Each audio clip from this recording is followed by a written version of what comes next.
Народные приметы про костер. Огонь в языческие времена объявили божеством, которое дарит и хранит жизнь, но может сурово карать виновных. Предки были наблюдательными и быстро делали нужные выводы. Почему нельзя жечь костер в лесу во время сильной засухи или оставлять его без присмотра? Правда, объяснялось это с мистической точки зрения. Духи огня обидчивые, поэтому человек, проявивший к ним неуважение, рискует лишиться всего.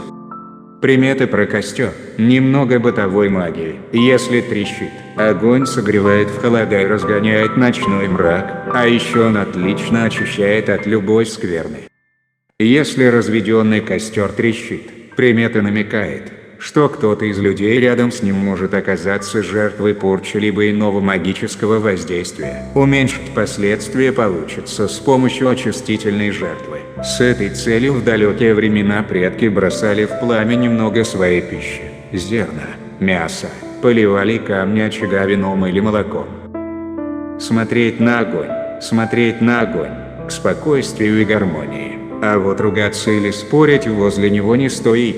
Такие конфликты способны принести невосполнимый ущерб личным отношениям и благосостоянию.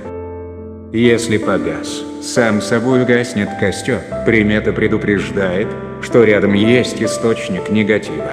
А может даже бес или злой дух. Справиться с нечистью поможет металл. Поперек камина или вдоль печи кладут кочергу, а в землю возле открытого костра втыкает нож. Про искры, летящие в разные стороны искры от костра, примета трактует особым образом. Это верный знак скорого появления нежданных и нежеланных гостей. Огонь остро реагирует на чужую негативную энергетику, поэтому охотники в старину точно знали. Затрещал, заискрил костер, спокойно горящий до сей поры. Выйдет из лесу человек с недобрыми намерениями. За таким визитером надо приглядывать, не доверять и не слишком откровенничать.